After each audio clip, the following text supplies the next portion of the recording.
Hi everyone, it's Laura and I hope you're all doing really well. Today I'm going to be talking you through the books that I have read in the first part of November. So as always, I would love to hear from you what you've thought of these books if you've read them yourselves. And also, if you're interested, I will link them in the description box below.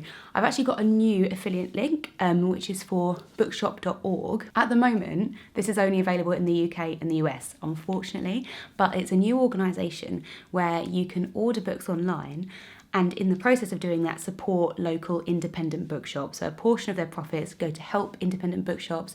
You can also support a specific bookshop yourself if there's somewhere that you particularly like. They have their own shop fronts within the website. I would always suggest looking at local bookshops to see if they do delivery, like within this time frame where we can't necessarily go into the shops.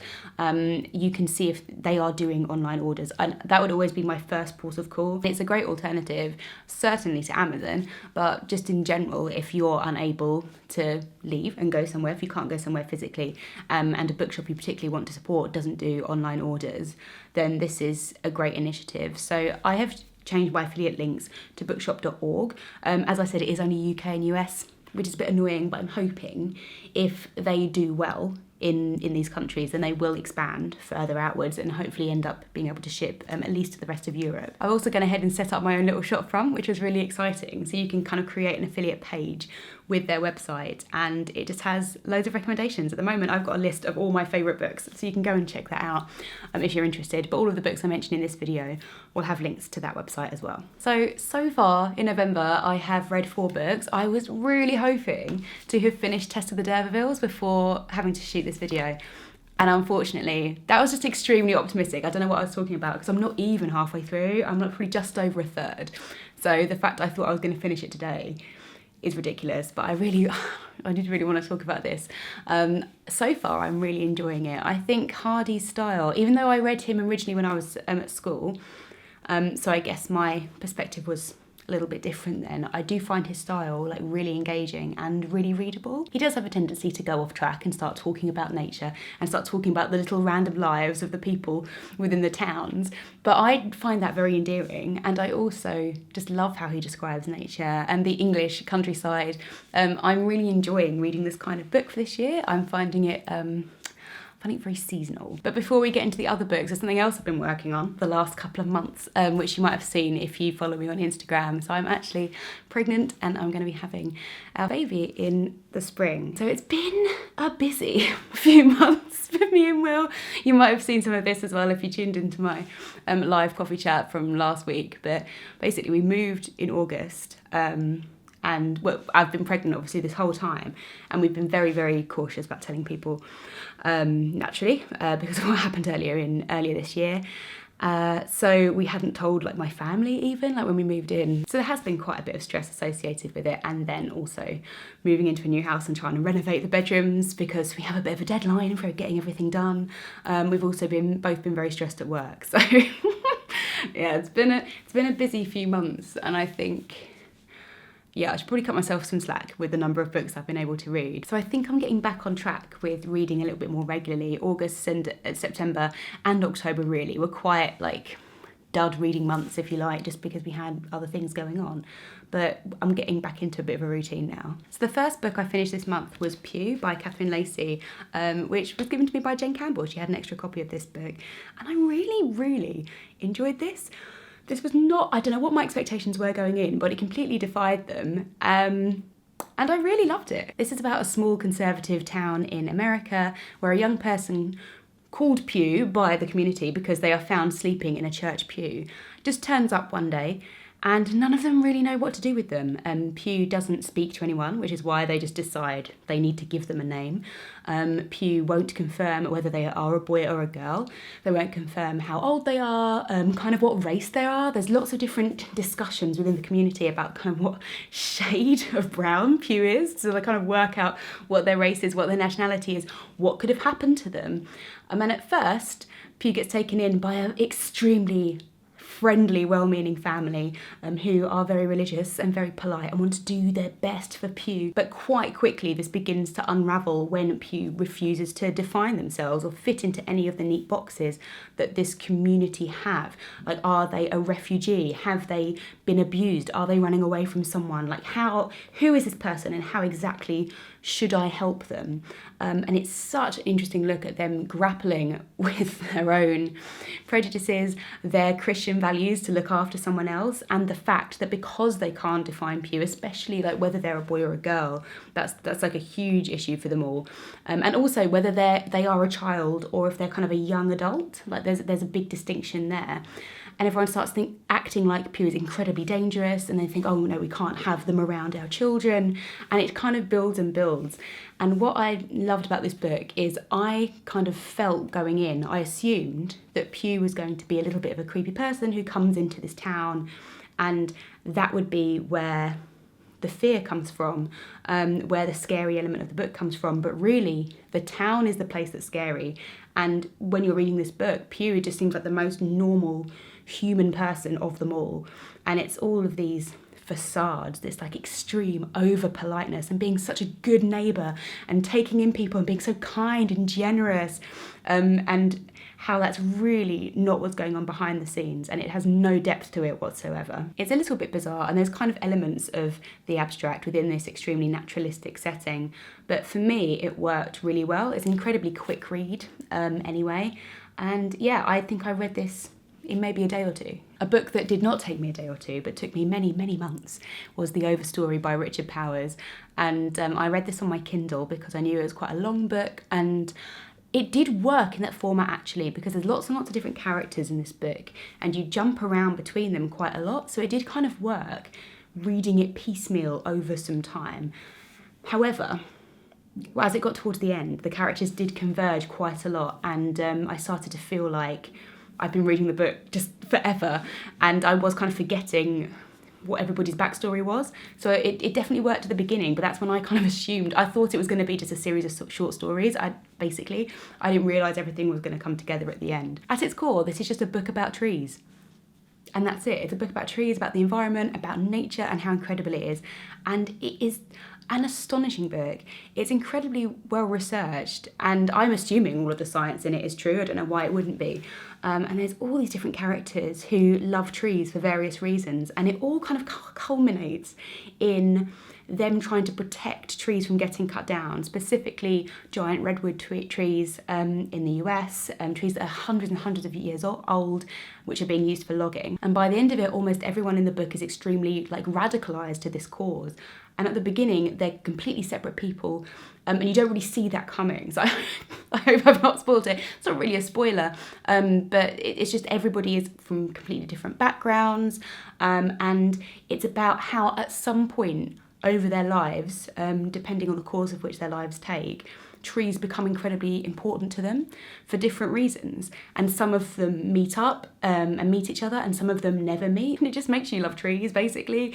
It just puts you in complete awe for nature and how incredible it is, and how awful humans are, how quickly we just destroy things that have taken millennia to build. And another reason this did take me quite a long time to read, I think, is as it got towards the end and you were seeing a lot of the activism, it was quite distressing. It was making me very angry, the way they were protesting and the way people were being confronted by the police or the people that worked for the corporations, the kind of difference between what our inheritance is as humans being given to us by nature, and the idea of property and profit and who owns something like a tree or land, and all these kind of different concepts.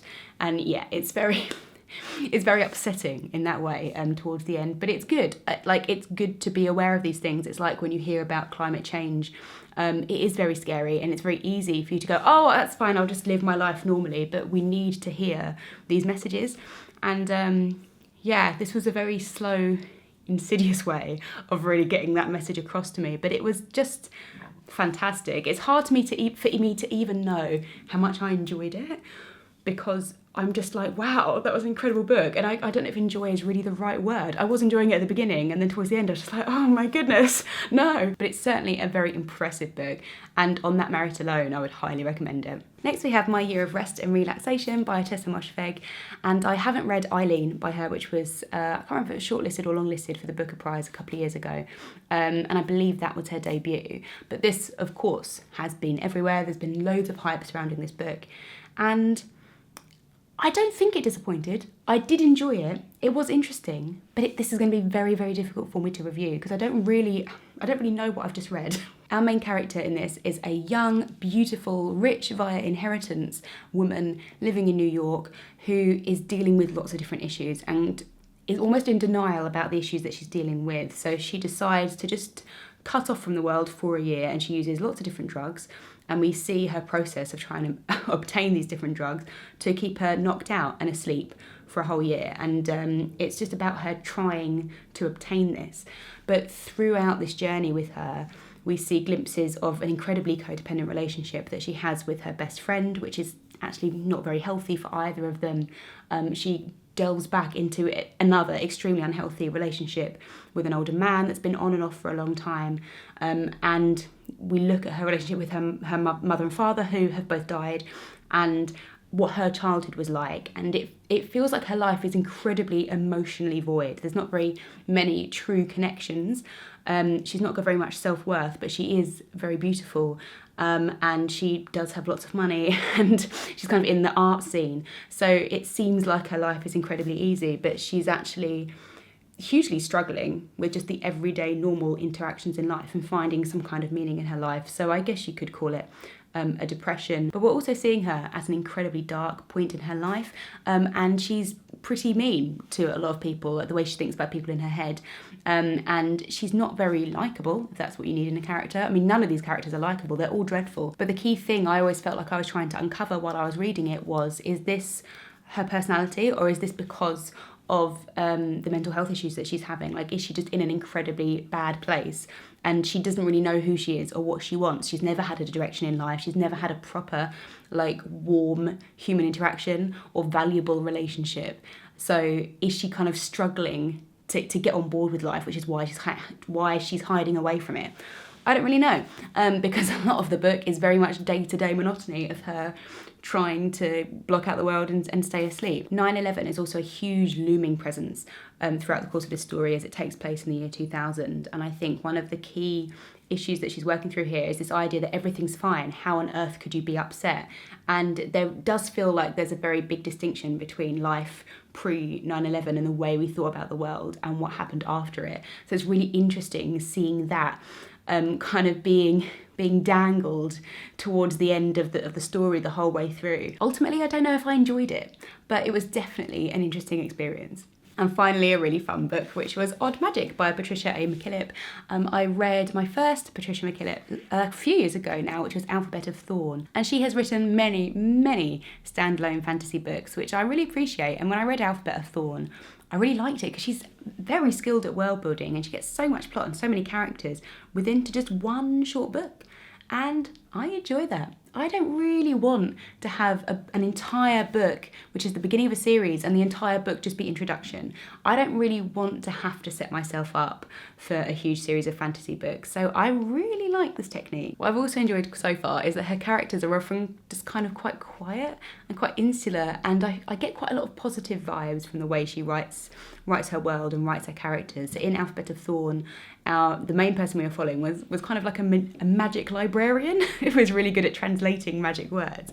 And the person we're following in this one is a magic gardener. We're placed in a world where the kingdom has a magic school because the king wants to control any magicians that exist. He wants to have full control over them. So magic outside the school is forbidden.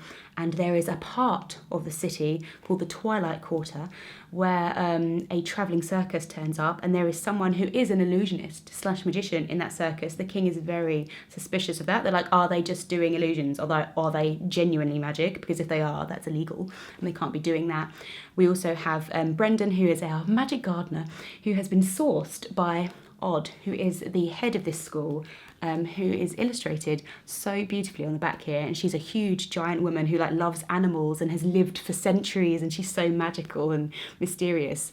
And she finds him and just says, oh yeah, you're gonna be great, you can be the gardener at my new school. And Brendan is a lot more magic than he realises. So he turns up at this school, causes a lot of havoc there. There's a lot of tangle between the rules and control, what the king can control, what's allowed, and what the true nature of magic is, and that kind of chaos and wonder. It was just fun, and I would love to hear, if you've read any of her other novels, what other ones you recommend, because there's so many and I don't really know where to start. I know she's written some trilogies and some sci-fi as well, but I would love to get my hands on more like this. Also because the covers are just so stunning. They're so like old school, like fantasy illustrated. I think they're completely beautiful. I would love to add some more of these to my collection. They're a little bit difficult to find online. I don't know how many of them are in print, but please give me all your recommendations if you have any. So that's my November so far. As I said, love to hear from you on these books, but also just in general, what you've been reading in November. Let me know, because I always like to get a few more recommendations. I've got a couple more videos coming up this month. I will have a booktuber shout-outs video going up next week, and the week after that, my final wrap up for the second part of November. And then in December I'm going to be doing Vlogmas, which is very exciting. I'm really looking forward to that. I'm not going to be putting up a video every single day, which is the traditional Vlogmas format, but I'm going to do a kind of 12 days of Christmas thing. So we're going to have a video every other day. Most of them are probably going to be vlogs, like a daily vlog, but there are going to be other videos in there, like Christmas book gift recommendations, maybe a bit of a Christmassy tag video. We'll see how I'm feeling. But if there's anything that you'd particularly like to see in a Vlogmas from me, what kind of content would you enjoy over December, then let me know, because, you know, we all need something to look forward to. No one's going to go to any Christmas parties, so it's just interior and virtual Christmas celebrations. So yeah, let me know the kind of thing you want to see and I'll work on it. So with that, I hope you're having a really nice day, and I'll see you in my next video. Bye.